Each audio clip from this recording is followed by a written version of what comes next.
pessoal, estamos aqui reunidos para mais um podcast, acho que hoje é a nossa quinta edição. Hoje eu, Lúcio Cassila, acompanhado do meu queridíssimo amigo e sócio Leandro Alonso Stefani. Vamos falar a respeito de direito do consumidor voltado para empresas, prestadores de serviço e fornecedores de produto. E aí, Leandro? Tudo bem, doutor? Prazer estar aqui com o senhor. Já falamos várias vezes dos temas aqui, mas nunca com um enfoque específico aí, né? No viés das empresas, né? Protecionismos, algumas dicas, algumas questões que devem se ater e vamos dar prosseguimento. Porque quando a gente fala de direito do consumidor, a gente sempre está focado aí naquela pessoa que está comprando, né? Sim, ou contratando o serviço, ou comprando o produto, mas é uma relação, uma faca, né? De dois cortes aí, uma via de duas mãos aí, né? Sim, sim. Ambas as partes têm tanto os deveres quanto as obrigações também, né? Tanto por parte da empresa quanto do consumidor.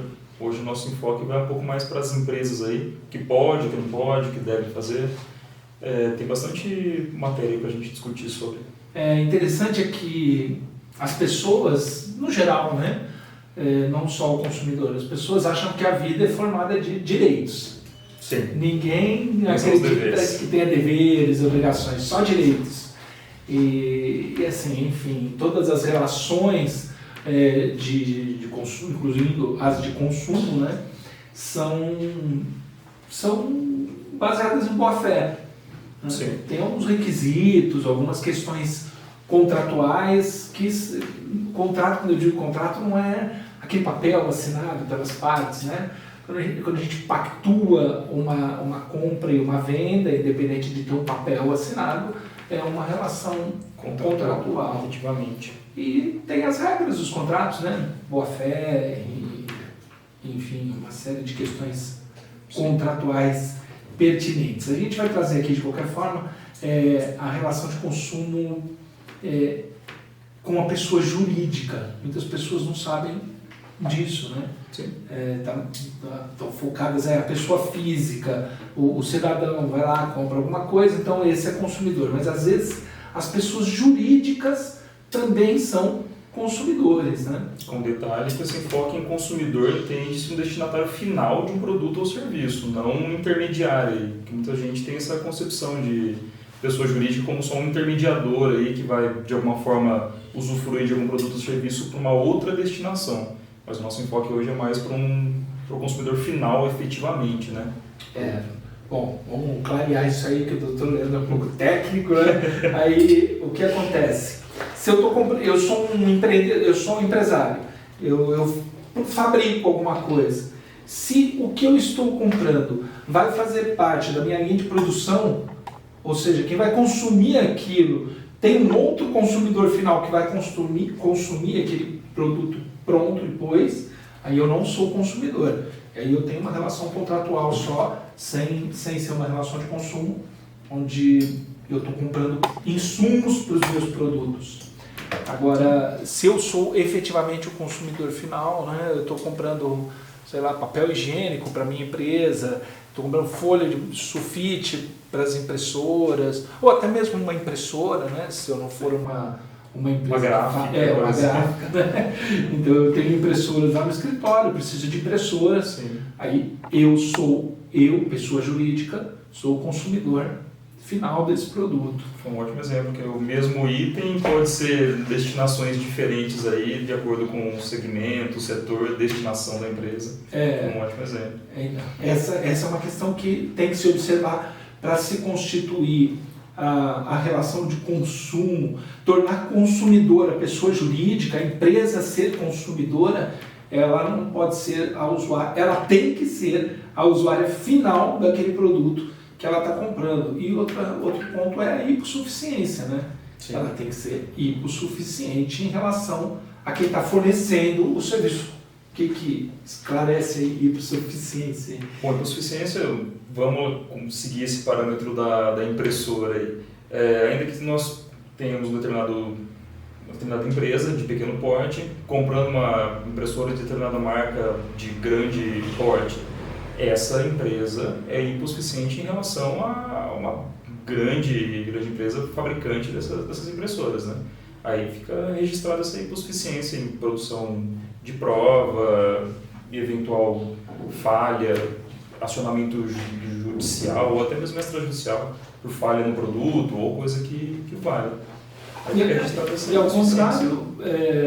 Ao contrário, uma grande empresa de uma determinada região que vai numa loja local, uma loja pequena, local, de prestação de serviços que vende lá notebooks, enfim, algumas coisas do gênero, e compra uma impressora ali. É uma grande empresa comprando uma impressora numa loja pequena ali de última hora. Essa empresa não é hipossuficiente em relação àquela pequena empresa que ela consumiu. É interessante essa questão da pessoa jurídica como consumidora, porque o PROCON, eu digo inclusive pelo PROCON aqui da nossa cidade, Poços de Caldas, o PROCON não aceita os casos vindos de empresa. Ela não atende. Quando a pessoa jurídica é um consumidor, o PROCON não atende. Bom, recentemente não atendia, né? Não sei. Sim. Espero que tenha alterado. Espero que tenha alterado, porque a gente também são consumidores do mesmo jeito, sempre lesados. Talvez pressupõe que, por ser uma pessoa jurídica, tem um grande potencial aí econômico ou qualquer coisa que o seja, mas não está correto, né? São empresas com necessidades, obrigações, deveres e obrigações também, frente a qualquer outra, né? É que a visão comum, né, das pessoas em relação às pessoas jurídicas é que o patrão é o cara que tem dinheiro, tem grana, e não é. Às vezes o patrão é o dono da empresa, é um microempreendedor que está cheio de dificuldade, cheio de necessidade, tem às vezes muito mais dificuldade do que as próprias pessoas que ele contrata, né? Exatamente. Às vezes ele contrata pessoas que ele não ganha aquilo que ele paga para aquela pessoa, né? Sim. E é um conceito errôneo aí que as pessoas têm, né? E é interessante porque a maioria, pessoal, né, das empresas no Brasil estão nessa condição, são hipossuficientes, né? Sim, a maioria esmagadora das empresas são hipossuficientes. Não são empresas tão grandes, são empresas menores, né? A grande maioria. Então tem que ser observado essas peculiaridades aí dessas empresas, não generalizar, né? Sim, então, né? Ninguém serve. Sim. Excluir 100%. Eu não estou reclamando do PROCON, eu acho o PROCON uma instituição. Uma instituição muito legal, mas, na minha opinião, peca na defesa aí das empresas como consumidor. A gente precisa trazer aqui também umas questões em relação ao cuidado das empresas que vão vender de forma online. Sim, perfeito. Tem aí o estatuto do e-commerce que precisa ser respeitado e essas vendas online são meio complicadas, né? Sim. Exigem bastante de quem está vendendo. Tem vários detalhes aí que precisam ser observados. Muita gente até leva em consideração a questão, dentre outras várias, direito do arrependimento, por exemplo, que é só válido para compras fora do estabelecimento, em sua maioria online, né? Então o pessoal já tenta passar essa por uma questão em estabelecimento físico, que tem essa diferença aí. Esse direito ao arrependimento, previsto pelo Código de Defesa do Consumidor, é somente para compras online, compras fora do estabelecimento. Ou seja, você que vende através de um e-commerce, você tem que conceder de forma legal o direito de arrependimento do seu cliente quando compra dentro do site. Né? Exatamente. Do aplicativo, do site, enfim. E aí essa lei do e-commerce traz uma série de questões, assim, os cuidados com a foto, tem que estar bem disponibilizado na landing page, ou enfim, no aplicativo que estiver oferecendo o produto, o CNPJ da empresa, o endereço da empresa, como é que localiza os meios de empresarial também. O nome empresarial, enfim, tem que estar bem esclarecido. É justo, né? É um protecionismo também para ambas as partes, né? Transparência e protecionismo, então acredito que... Eu acho que é justo. É justo, sim. Eles saberem identificar tanto... Porque quando a gente faz um e-commerce, a pessoa coloca todos os dados lá para poder comprar comigo. Só que ela não sabe nada de mim. Sim. Então, né, tem que... As relações de consumo, não só relações de consumo, relação contratual de modo geral, acredito que elas são muito pautadas pela equidade, né? Se uma pessoa tem direitos e deveres, a outra parte também tem que ter. Não é só de um lado que fornece e o outro só recebe. Tem que ter um leve trás de ambos os lados aí. Tem que ter uma equidade, acredito. E é bacana, pessoal, a gente saber isso. É bacana não ter esse protecionismo, porque assim, o consumidor também erra. Aquele negócio de o cliente está sempre certo, não é isso. Se você seguir as regras direitinho, né, nem sempre o cliente está certo. Aliás, tem muitas coisas que o fornecedor, principalmente o fornecedor de produto, faz. As empresas que fornecem produtos até são maleáveis no vestuário, por exemplo. Né? Sim. Eu vou lá, compro uma roupa. Não serviu, ficou grande. Eles têm essa possibilidade de troca aí. Que não é obrigatória. Sim, não é obrigatório. Eles não têm obrigação. Você vai na loja, compra o produto, não serviu, aí você vai lá e troca. É só uma gentileza. Sim, exatamente. Tudo bem, uma gentileza hoje que é quase uma obrigação moral, né? Que acontece em todos os lugares. Esse é um lugar que não concede essa gentileza, né? Mas é uma gentileza bacana, mas não deixa de ser só uma gentileza. Essas questões o Leandro falou a respeito dos 7 dias, né? Do direito de arrependimento nas compras virtuais. Então, cuidado aí quem está montando o e-commerce, com as regras da lei do e-commerce, o ideal até procurar o advogado para que auxilie, né, na constituição desse visual da página da landing page. E o direito de arrependimento tem exceções, né? Sim, perfeitamente. Nas questões, as companhias aéreas, salvo engano, eu estou dizendo salvo engano porque tem bastante discussão doutrinária e jurídica a respeito, judicial a respeito. São definidas por legislação própria, né? Tem tratados internacionais, salvo engano, o Tratado de Vancouver, o Tratado do Canadá, uma coisa assim, que cuida dessa negociação com as empresas aéreas. E, salvo engano, é de 48 horas o arrependimento de uma passagem. Contra empresas de transporte aéreo, não empresa de turismo, agências de turismo ou intermediadoras. Como exemplo, Decolar, algumas outras empresas aí. E a gente entra até na responsabilidade solidária. Né? Sim, exatamente. Porque a responsabilidade solidária é quando eu compro num lugar, eu compro um produto, usando o exemplo que o Dr. Leandro passou, eu vou numa agência de turismo, compro uma viagem e aí ela é solidária. Quem pisar na bola ali, não importa quem pisou na bola, todo mundo responde junto. E aí, assim, a companhia aérea não respeitou aí o direito de arrependimento, mas a agência de turismo tem que respeitar, fica responsável. A não ser que eu compre diretamente na companhia aérea, aí já entra na legislação específica da companhia aérea. Essa responsabilidade solidária é quando todos os envolvidos têm obrigação para com o cliente. Não importa quem pague a conta, todo mundo é responsável igualmente pela compra. Inclusive, tem uma peculiaridade, continuando nesse exemplo, uma terceirizada e uma empresa aérea. Ainda que uma delas pague a conta, aí entre elas, uma tem direito de regresso contra a outra, da quota parte de responsabilidade de cada uma. Mas, face ao consumidor, elas são solidariamente responsáveis. Até para reclamar, a empresa que pagou a conta pode até reclamar da outra também. Exatamente. Mas o consumidor tem que levar o dele. Pode ser qualquer uma das duas, ou três, ou enfim, quantas forem. Portanto, é outra dica aí para as empresas que revendem, né, que montam pacotes, que revendem produtos de outros fornecedores, outros fabricantes, enfim, prestadores de serviço. Que acaba pagando a conta de todo mundo e depois não recebe a parte dos demais. Né? Outra coisa interessante em relação ao direito de arrependimento, tem as garantias legais estabelecidas nos produtos, né? Sim. Tanto no produto quanto no serviço, de 30 dias para bens duráveis, não duráveis e 90 dias para bens duráveis. Sim. Legalmente prevista essa garantia. Como é que funciona essa garantia?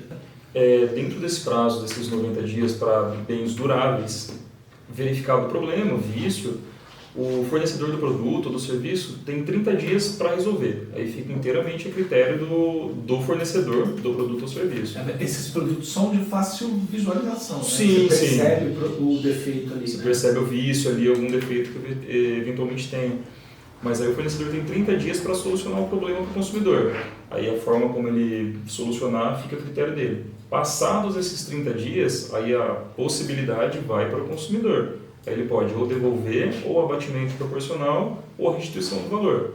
Aí reinverte, né? Vai para o consumidor essa escolha. Vamos deixar claro, então, para os prestadores de serviço e de produtos, né, que os produtos não duráveis têm 30 dias de garantia legal. Os duráveis, 90 dias de garantia legal.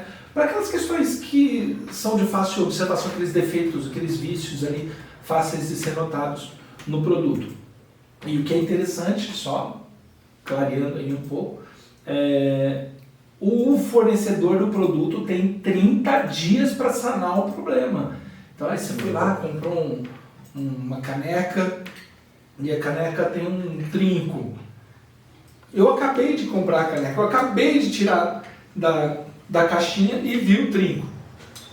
O fornecedor tem 30 dias, infelizmente, algumas pessoas ficam passadas com isso, com essa informação, mas o fornecedor tem 30 dias para consertar esse produto. Sim. Passados os 30 dias... Aí vai para a possibilidade do consumidor, a escolha passa a ser do consumidor. Quais são? São 3 escolhas do consumidor. Ou ele pode pedir a devolução do valor pago, o abatimento proporcional por esse defeito, por esse vício, ou a restituição integral do valor que foi pago. A substituição, do produto, a devolução ou o abatimento proporcional. Aí sim passa de volta para o controle do consumidor. Sim. Mas os primeiros 30 inteiramente é a critério do fornecedor. É interessante essa situação, né? Porque é um pouco sacanagem assim, com o consumidor também, né? Espera um tempo. Tudo bem, a caneca é mais simples, você volta lá, troca, na possibilidade de trocar é consciente. Mas com certeza isso acontece quando você compra um equipamento eletrônico, um celular. Sim. Você tirou o celular da caixa e o celular não liga. Eles não vão trocar o celular. Eles vão mandar para assistência técnica. E tem 30 dias. E tem 30 dias. Aí você está lá todo empolgado com o aparelho, precisando dele, Sim. mas tem que aguardar os 30 dias. Essas questões que envolvem as empresas, mesmo empresas, a gente falou bastante de empresas menores, que são autossuficientes, mas mesmo as empresas grandes, o mercado é muito volátil.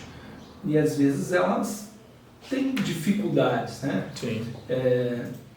E acabam entrando em falência ou recuperação judicial. Citando um exemplo aí da 123 milhas. Evidência, muita evidência recente aí. Sem defender, né? Não, de forma nenhuma. Defender as coisas que aprontaram aí, nem estou por dentro do processo, mas é uma empresa que entrou em recuperação judicial, né? Sim. Não é uma empresa que fechou a porta e desapareceu, sumiu, como acontece com frequência. Ela entrou em recuperação judicial. E o que é uma esclarecer, uma recuperação judicial? É uma diferença muito grande da falência, né? Uma empresa que efetivamente não tem interesse em se reerguer, quis sacanear de alguma forma, ou some, para de responder, acabou, ou já abre falência, né? No caso da 123, não entrando em mérito de questão do que aconteceu até então, mas abriram um processo de recuperação judicial. Ou seja, eles têm um plano para efetivamente se reerguer, tanto que estão ainda em atividade, né? Estão vendendo pacotes aí. Então, tem efetivamente um plano traçado por juiz, com administrador judicial, tem prestações de contas mensais, quiçá semanais até. Tem que pagar a lista de Tem que pagar a lista de credores, com os credores habilitados nesse processo. Então, tem efetivamente um plano para se restabelecer aí. Não jogar a toalha de forma nenhuma. Agora, diferente da empresa que efetivamente queira encerrar as atividades, né? Seja por vias transversas ou corretamente. E a gente pode assustar, está em recuperação judicial e tal, mas um ótimo exemplo de recuperação judicial é a Oi. né? Ou em telefonia, que entrou em recuperação judicial que há uns 5, 6 anos talvez. Aproximadamente. Né? E está aí, só crescendo, está pagando os credores, pagando as dívidas dela, está se restabelecendo efetivamente, né? Isso é bacana. Então, às vezes, essa possibilidade jurídica de uma recuperação judicial é para ter um apoio técnico judicial, né, acompanhado pelo juiz, para que se tente uma retomada das atividades. Né? Não a desistência das atividades como um todo. Né? Tem algumas questões do CDC que afetam, em especial, pequenos estabelecimentos. E questões simples, né? Onde coloca a tara da balança, nos restaurantes que tem comida por quilo, a tara da balança é importante, gera multas consistentes se a tara não tiver. A tara é o peso do prato, né? Aí coloca lá, o prato pesa tantos gramas. Se a balança está aqui, a placa tem que estar do lado. Se a placa estiver em outro lugar, é multa. O PROCON. Uma outra questãozinha aí, cover artístico, que gera muita polêmica. Não, mas eu não vou pagar, eu não tenho direito. Desde que esteja devidamente cientificado para o consumidor, que fica até um aviso para as empresas, para os estabelecimentos, né? Tem que ficar cientificado para o consumidor que efetivamente há cobrança. Caso a pessoa não concorde, ela tem direito a não ficar naquele estabelecimento. Mas desde que esteja avisado, o pagamento... O cover artístico é obrigatório. O cover artístico é obrigatório, diferente dos 10%, né, o famoso do garçom, né? Esse já é um custo opcional, que muita gente até cobra mais do que os 10%. Pessoal, quem está aí, que tem um barzinho, que tem um estabelecimento comercial, o cover artístico, quando devidamente informado ao cliente no cardápio, na entrada, ele não é opcional. O cover artístico é obrigatório. Os 10% do garçom é opcional. Está lá na lei do garçom, lá, na lei dos 10%. Outra coisa muito simples, que é difícil o CDC, ter o código do consumidor físico, livrinho, né? Tem que ter, e não pode ser colocado em lugar nenhum. Não adianta estar lá, esse estabelecimento tem o código do consumidor, e ele fica lá dentro de uma gaveta sem acesso do consumidor. Então ele tem que estar ao alcance da mão. Isso é o que diz o código do defesa do consumidor. E as multas são por volta de R$ 1.500 se o PROCON resolver passear no estabelecimento e não encontrar essa questão. Tem outra questão que me veio à mente agora também, a questão do preço em vitrines de lojas. De acordo com o CDC, também e PROCON de diversas cidades, é obrigatório e o indicativo do preço nas vitrines, fora do estabelecimento. A vitrine de roupas ali tem que estar o preço à mostra, sob pena de multa. Não tentando enganar, né? Não. O preço da parcela de grandão, e aí você pensa que é o preço do produto e não é o preço da parcela. E isso tem muita gente que não cumpre, né? Muitos estabelecimentos que, infelizmente, por talvez falta de orientação também, acabam não cumprindo, passível de uma multa salgada aí para os próprios estabelecimentos. Né? O importante, assim, são os empresários, né? Os pequenos empresários, ou, enfim, os lojistas, no caso que a gente está citando aqui, eles têm que ter essa noção de pequenos pontos, né, para que ele não recaia sobre, então, além de não levar a multa do PROCON, agradar o consumidor, né, de maneira, respeitar o consumidor de maneira consistente, é bacana. Outra coisa interessante, que dentro da loja ainda, quebrou, pagou. Quebrou, pagou. Não é bem assim, né? Não existe, não adianta você pôr a placa lá, quebrou, pagou, não é o que vai acontecer. Também é legal ter o advogado para mostrar, né, orientar as distâncias do corredor. Sim. Esse quebrou-pagou é muito interessante, que entra numa seara talvez até um pouco subjetiva. Filmagens também podem ser interessantes para comprovação, mas desde que não haja intenção de efetivamente quebrar o produto, não há obrigatoriedade no ressarcimento. Não ser uma criança ali que uma empurra a outra em cima de uma gôndola, coisa que vai... Ainda é difícil, hein? Mesmo assim... Mas ainda que estaria assumindo um risco, ainda um pouco mais na subjetividade. Mas só pegar o produto, jogar no chão e quebrar, aí não... Aí entra no quebrou, pagou. Aí entra no quebrou, pagou. Mas não é uma verdade absoluta, como muitos tentam fazer acreditar. Né? Os estacionamentos, não nos responsabilizamos pelos objetos do interior. Responsabiliza sim. Sim, é sua responsabilidade. Sim. Então tem que tomar cuidado. Se você tem um estabelecimento que você tenha guarda de algum bem, você é responsável por aquele bem que você tem a guarda. Né? Sim. Ainda que coloque placa não somos, vocês continuam sendo. A inversão do ônus da prova. Essa é uma questão técnica, né, que acontece durante um processo judicial, onde o consumidor não está contente aí com alguma coisa que aconteceu na prestação do serviço ou no fornecimento do produto e procura o judiciário. O Código do Consumidor prevê a possibilidade da inversão do ônus da prova. Né? Sim, a parte mais hipersuficiente passa a ser a principal produtora de provas nesse caso. Via de regra, a empresa de maior porte pressupõe que tem mais capacidade de comprovar ou a alegação ou a não alegação, né? Ou rebater aquelas alegações, mas passa a ser a principal produtora de provas naquele processo. A gente fala aqui de hipossuficiente, né? Porque é presumida a hipossuficiência do consumidor pessoa física, diferente do que a gente falou lá no começo, que a pessoa jurídica tem que comprovar a hipossuficiência, que ela é pequena em relação àquela empresa que ele comprou o produto ou a prestação de serviço. Sim. Já o consumidor pessoa física é presumida essa hipossuficiência. Mas de qualquer forma o juiz não é obrigado ele pode entender que não, né? Que não tenha que ter a inversão do ônus da prova.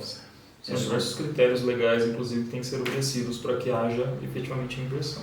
O que seria a inversão do ônus da prova? Eu, pessoa física, entro com um processo contra uma pessoa jurídica e ela é que tem que provar que não fez nada de errado. Exatamente. Não eu que tenho que provar que o meu direito foi transgredido.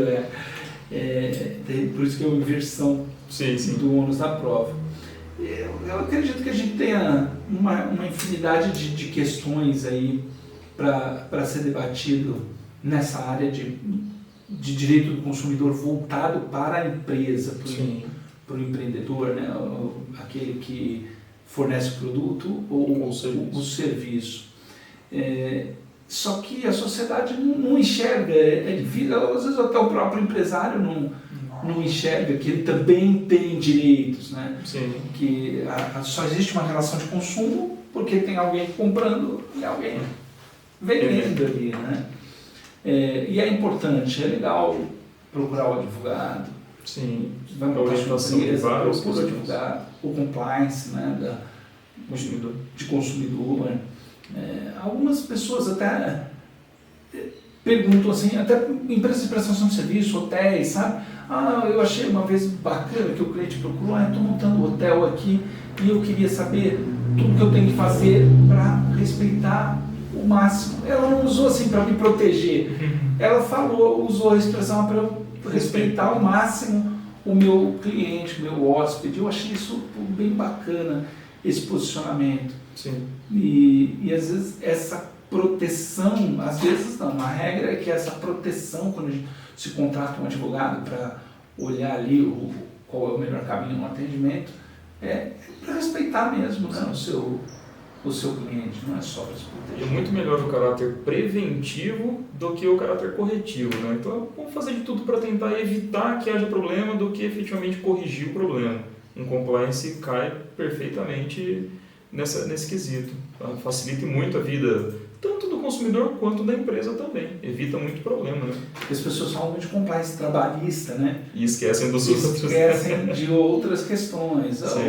Uma consultoria, vamos simplificar, a palavra compliance é meio chata, assim, então uma consultoria de um advogado que vai lá e explica tudo isso que a gente explicou, tem muitas outras, né? Sim, muitas outras questões, tem que ser analisado aí qual é o ramo de atividade da empresa para saber. Tem legislação específica para o ramo da empresa também, né? São várias questões aí para serem aprofundadas. Eu acredito que essa relação, quando a pessoa vai empreender, é importante ela vislumbrar essa situação de respeito ao consumidor. Sim. O senhor tem mais alguma consideração aí para ser feita? Dentre outras inúmeras, várias aí segmentos que a gente tem para falar dessa questão, acredito que por hora podemos caminhar para o final. Né? Legal, pessoal. Eu espero que tenha sido esclarecedor aí o bate-papo, que a gente possa ter trazido para o empreendedor que ele também tem direitos inclusive como consumidor, Sim. não só respondendo aos consumidores, mas requerendo como consumidor. Esperamos dar continuidade também para em outras questões inerentes a esse tema também.